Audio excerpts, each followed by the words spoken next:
Hola, yo soy Pau, bienvenidos a otro video y me gustaría hablar sobre las cosas que me hubiera gustado saber antes de comenzar en el paganismo nórdico.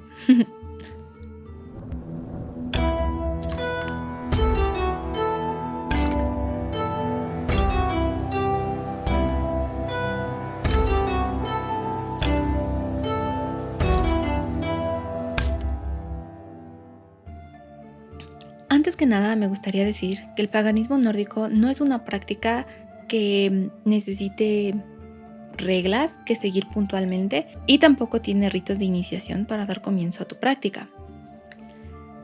Y para comenzar, la primera cosa que me hubiera gustado saber es que no necesitas saberlo todo para poder iniciar en este camino. Claro que es importante conocer las Edas, las sagas y todas las fuentes importantes para entender o conocer qué estás a punto de practicar. Sin embargo, no necesitas saberlo todo para ponerlo en práctica. Quiero decir, yo antes me agobiaba muchísimo porque entre más leía o aprendía, más sentía que me faltaba por aprender y sentía que no era suficiente para añadirlo a mi práctica. Al contrario, es leer, entender qué estás leyendo, qué estás aprendiendo y ver cómo lo puedes hacer parte de tu práctica. Y una vez que entendí esto, las cosas se me hicieron mucho más sencillas. La segunda cosa que me hubiera gustado saber es que hay diferentes caminos que puedes seguir y no necesariamente tienes que seguir el camino de reconstruir la historia para poder tratar de tener tus prácticas lo más cercanas a las prácticas antiguas. Más bien,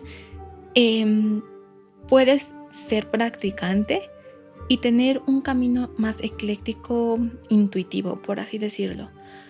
Claro que las personas que siguen este camino de más intuitivo y ecléctico se basan en las sagas, en las Edas y en los textos importantes, en las fuentes en donde viene todo este conocimiento.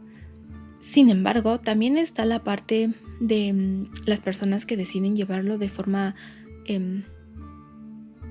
más apegado a la historia, que literal tratan de reconstruir todo lo que eran las prácticas antiguas y practicarlas lo más acertadas posibles.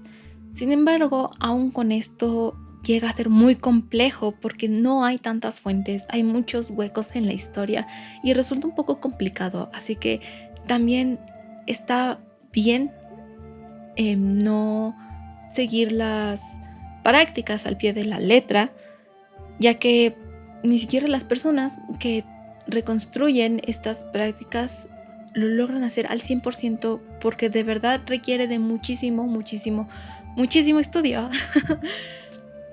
Y volviendo hacia las prácticas eclécticas intuitivas, basar tus conocimientos en las Edas y las sagas para comenzar con la práctica, yo lo considero bastante bien. Ya de ahí tú decides, o las personas, cada quien decide hacia dónde quiere dirigir su práctica. Y es que sí es muy importante el estudio, aún con todo, aunque tu práctica sea intuitiva ecléctica, sí es muy importante el estudio. No significa que tengas que estar estudiando 24/7, pero sí es importante que conozcas qué estás estudiando o de dónde estás sacando tu información. La tercera cosa que me hubiera gustado saber es que aún con todos los textos que puedas leer, o mejor dicho, tienes que tener cuidado con los textos que puedas leer o que quieras citar o que quieras estudiar, porque hay autores un poquito problemáticos y también hay autores que tratan de llenar los huecos en la historia con ficción. Y es ahí cuando hay un poquito de confusión, porque ya es cuando no sabes qué sí o qué no, y no por otra cosa, sino porque de repente muchos textos se empiezan a contradecir y entras en mucho debate de pensar en qué sí creer, qué no, cuál hacerle más caso. Y siento que aquí es cuando entra un poquito la práctica ecléctica intuitiva, que es muchos textos podrán contener diferente información, pero conforme tú vas teniendo tu práctica te vas dando cuenta el por qué estos textos llegan a tener esa información, porque vuelvo a lo mismo, muchos textos están tal vez no necesariamente basados en ficción, pero sí en las prácticas de los escritores, y es justo ahí donde te das cuenta, donde puedes descartar lo que sí te funciona, lo que no, y seguir con tu práctica. Pero vuelvo a lo mismo, sí es muy común que existan estos huecos y estas confusiones sobre los textos. Y bueno, la cuarta cosa que me hubiera gustado saber es que es un poco triste, pero actualmente hay muchas personas que se dedican a estas prácticas de forma, ¿cómo decirlo? Bueno, su práctica es un poquito más conservadora, y evidentemente si tú no cumples con ciertos requisitos físicos, no puedes ser parte de esto. Sin embargo, la verdad es que esto no es una práctica cerrada, al contrario, es una práctica abierta para que todas las personas que sientan el llamado, por así decirlo, o que sientan una conexión con estas creencias, puedan practicarlo de forma libre. De verdad, hay muchas personas que te van a decir que no puedes practicarlo por tu color de piel, por tus orígenes, por tu sexualidad, por todo. Y solamente, o al menos a mí como me ayudó a entenderlo, es que si tú estás en este camino o practicas cualquier cosa, mientras sea una práctica abierta y no le faltes el respeto y lo hagas desde todo el cariño, el amor del mundo, no hay ningún problema en que tú lo practiques. Insisto, siempre y cuando haya todo el respeto del mundo, haya mucho estudio para entender toda la práctica en general, y específicamente en el paganismo nórdico, así como a mí me lo han hecho ver personitas que me han dicho que no está mal que yo lo practique, es que si tú sientes esta conexión con las deidades y las deidades están bien contigo practicándolo, realmente, ¿quién puede decirte que no?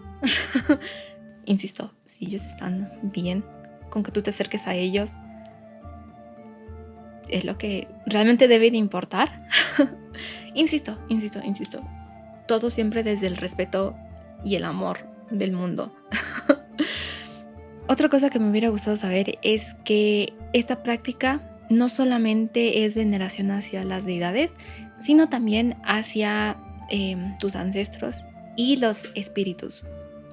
Y sí, esta práctica está o más bien, tiene como práctica también lo que es el animismo, que es darte cuenta que todo a tu alrededor tiene un espíritu. Todo a tu alrededor cumple una función, no solamente de existir, lo usas y ya. No, genuinamente es entender todo tu entorno, conocerlo y buscar, o mejor dicho, entender cómo es la relación y la armonía entre tu vida y todas las cosas que hay a tu alrededor. Y algo que me llegó a mí a pasar bastante es que en su momento era un poquito extraño, porque yo le pegaba accidentalmente a algo y me disculpaba. Poco a poco esto fue siendo cada vez más normal. Y a la fecha, si accidentalmente pateo o golpeo algo, es de verdad de disculparme, porque es cierto, todo tiene una energía que de una u otra forma te ayuda o es parte de tu vida. También existen espíritus, por ejemplo, el de tu hogar. Este espíritu también hay quienes buscan venerarlo, no solamente, por ejemplo, el del hogar, sino también el de la naturaleza. Y no necesariamente tienes que tener un super altar para tu hogar, basta con a lo mejor mantener todo bien acomodado, ordenado, limpio. Lo mismo pasa con la naturaleza. No necesariamente tienes que poner un altar en un jardín o estar todo el tiempo ahí en la naturaleza. Digo, qué mejor si se puede. Sin embargo, a veces pequeños actos como recoger la basura cuando vas caminando por la calle o mantener limpios las calles, con esos pequeños actos tú estás también ayudando de una u otra forma a la naturaleza. Igual, ayudar a los animales, a todas las personas, insisto, esto no se limita a seres vivos, también va hacia los seres no vivos, pero que sí tienen una gran importancia en nuestro día a día. Y con esto terminamos con las cosas que me hubiera gustado saber antes de comenzar en el paganismo nórdico. Espero de verdad que este pequeño granito de arena que estoy aportando les ayude a entender un poquito mejor cómo funciona, cómo, cómo es practicar el paganismo nórdico. Les agradezco muchísimo por quedarse y ver este video. Nos estaremos viendo la próxima semana. Bye.